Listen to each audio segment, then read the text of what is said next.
Alrighty, hello. So today we're going to be talking about farming practice big fertilizer spreader, or not fertilizer, sprayer. This sprayer sprays herbicides, pesticides would buy to spray onto their fields. And this is a slurry tanker. Now slurry is pretty much liquid manure. So like it's hooked up to the semi here and it sprays it out the back. So slurry is just liquid poop. That's what it is. Have a fertilizer spreader.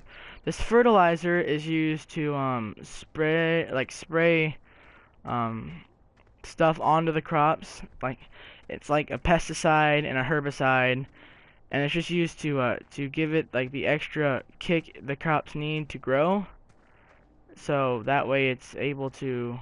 I don't know why I'm lagging so much. That way it's able to like produce more, yield more. Here it is. Oops, I went past it. That way it's able to produce more and yield more, giving the farmers a better turnout for their crops. Over there, right next to that, is a wheel loader. The wheel loader, it's sitting over there to pick up the manure, which is what it's parked in front of. And then the manure is like, I don't know what's going on.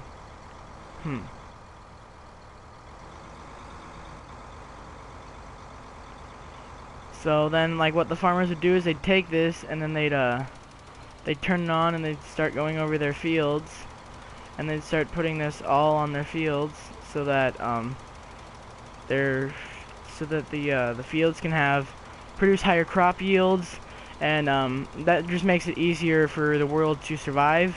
And the higher yields mean the world can support a higher population. But with this growing population, it creates problems, as in we may run out of food. But that's for another time. Now this right here, I'll explain all the effects and the problem with the farming practices after I show you this equipment here. This sprays pesticides and herbicides. That's its main use. So you just turn it on, and then the farmers go right over their fields, and they spray it.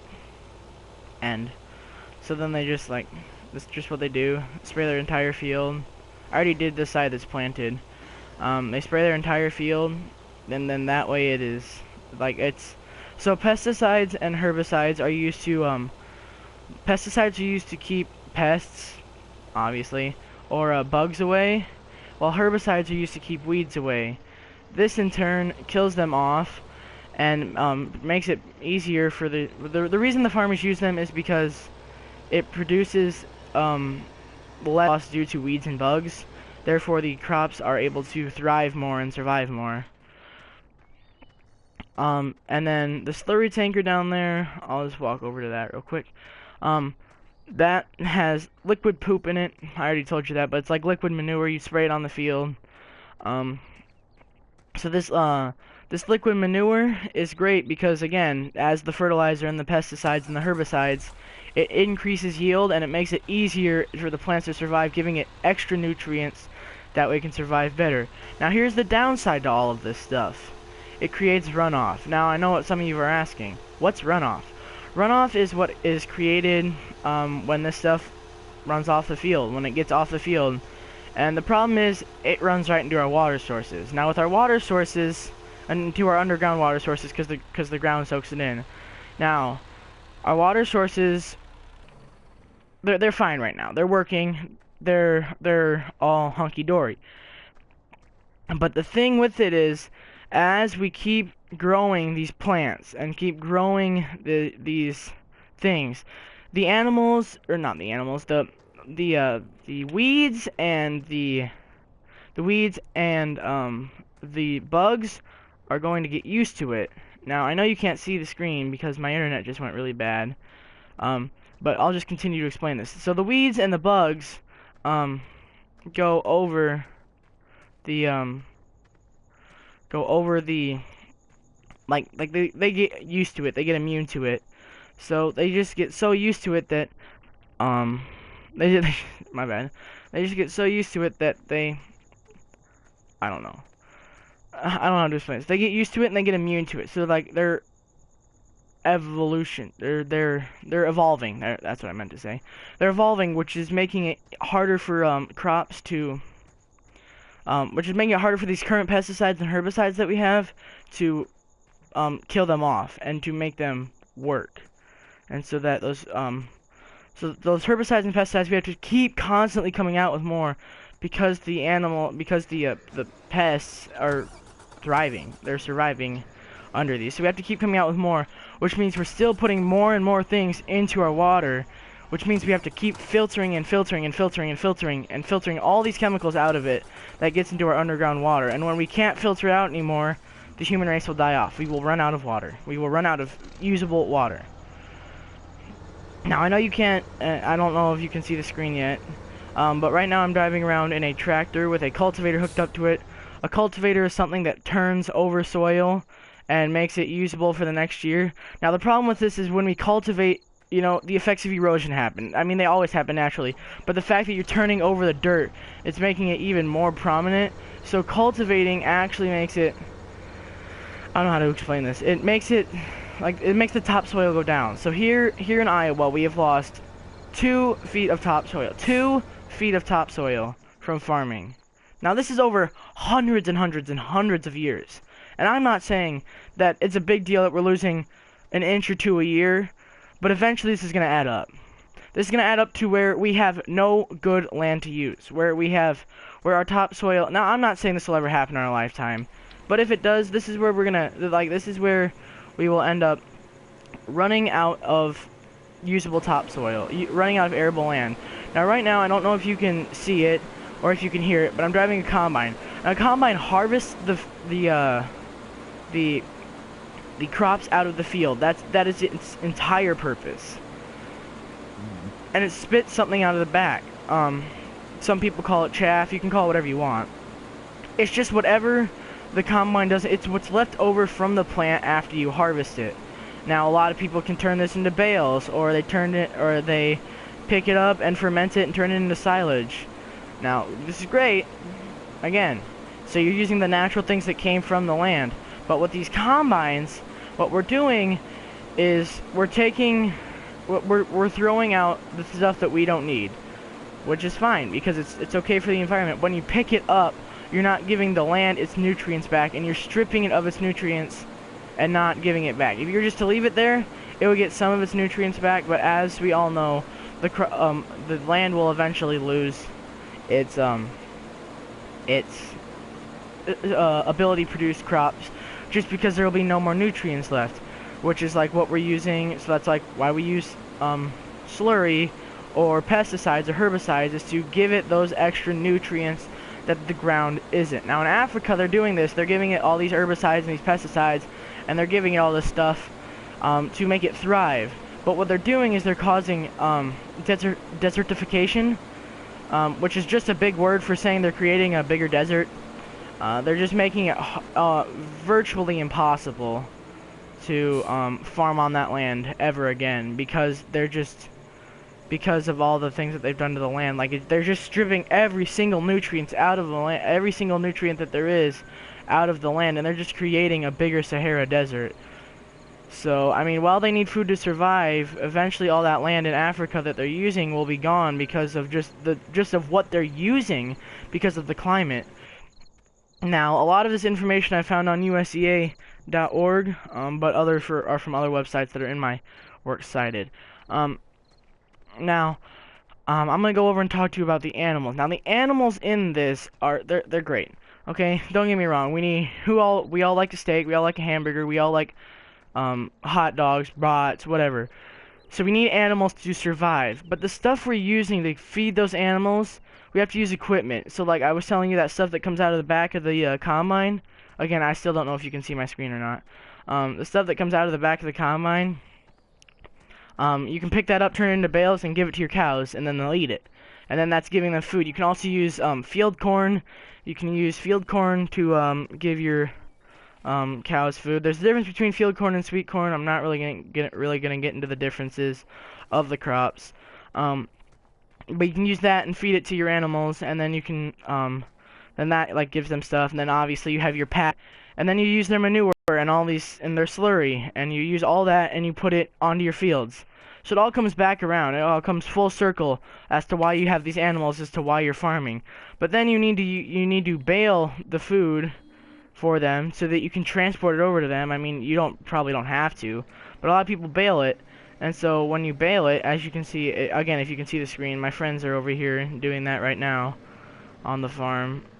They're loading up bales, but they're like moving stuff around, and as you're picking all this up and as you're like running through all this stuff, you're still again, you're taking those nutrients that you would have been giving the ground back and you're giving it to your animals, which in fourth still give you nutrients, but I mean, you know, just like it gives you more nutrients, but it also can take away nutrients because you're giving this food to your animals, and then that in turn is creating poop, just a process of which they have, to put onto your fields, which is giving it that extra stuff that I talked about earlier, that extra boost that it needs to thrive. So I don't know what the outlook for this problem is. I think we should be able to fix it again, slowly. It is making our water bad, and it's like the runoff is getting to our water, but it's not to the point that it is of a big, gigantic issue. It's a problem, and we need to fix it, but it's not that if we don't fix it, we're gonna die within the next 50 years. So that's just kind of the problem with the farming practices that we have today. We can always go back and fix this stuff, and we can always learn how to fix it, how to make herbicides and pesticides that are better for the environment, which is why organic food is such a big deal, because they do not use herbicides or pesticides or any chemicals on their fields. And that's why so many people like organic food, or that's why people like organic food, because it's in turn saving our environment. You eating organic is in turn helping our environment. And eating locally grown food, then you're helping out your local place, and then you know, maybe your local place, especially if you're eating local organic food, because that means you can eat locally and help the people in your area, but then you're also helping the environment while you're doing it. So I mean, in turn, it all comes full circle. It all helps out. So just take care of your environment, and it'll take care of you back. It'll give you your food. But these herbicides and pesticides are increasing the yields, which is allowing for the rapidly expanding population of the world to survive. So without these herbicides and pesticides and fertilizer and manure and slurry, we could potentially die. And without these animals, we could potentially die. But without the slurry and stuff, the crops used to give those animals the food that they need so that we can eat, to give them food, to give our food, if that makes any sense, so that we can eat, is, I mean, we have to feed the growing populations. We have to produce more animals, more food, more everything. So your yields have to be higher, which in turn, you can't just naturally do that. You have to add things to it. So like genetically modified organisms, GMOs. That's what GMO stands for, genetically modified organism. That plays a big part into this, because scientists are taking strips of DNA out of other plants and putting them into other plant, like, so we can have like hybrid corn. So like you take part of a wheat plant or part of a cotton plant, and you take some of that DNA and you add it to it. So let's say this cotton plant right here that we have, and obviously I don't have one in the game, but I'm just gonna talk as if I do. So if we have a cotton plant, you can take the DNA out of that. So let's say it survives well in hot climates and hot humid climates. Then you can mix that with the DNA of a field corn, of field corn, and then you can make a field corn that is easier to like survive in these climates, making it easier to produce a higher yield. Now, this is great, but then we're pretty much evolutionizing, or we're making the plants evolve. We're making them evolve. They're not evolving on their own, And again, so then like all this stuff that we're giving to the crop, like the antibiotics and stuff. I know antibiotics for crops. Yeah, it's a thing. It's like herbicides and pesticides are antibiotics for crops and stuff. Um, they eventually the crops will get so used to it, and we're giving it so much that we have to come up with new things. But then as I said earlier, the bugs and the weeds and all that stuff will get used to it too, and so then we have to keep evolving to fit the things that they have. Which, I mean, great. So we're speeding up the evolution of the world.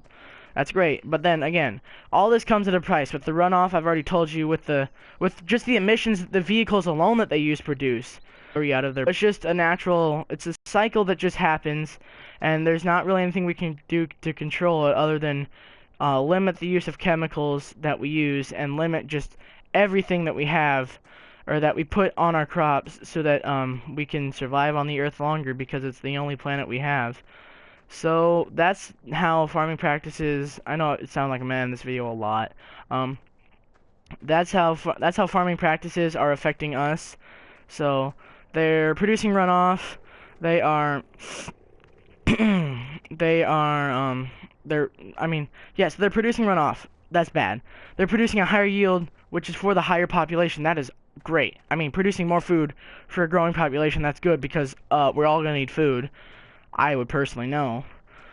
So we all like to eat our nice hamburgers and stuff, but if the farmers aren't out there doing the things that they need to do to produce that, we're not gonna be able to eat it. But here's the other problem with what it takes to produce it. Then that creates runoff, which then creates our water sources to be worse for us. And then we have to keep filtering and filtering and filtering to make it drinkable. But that's how farming practices affect us, and that's all. Thanks for watching.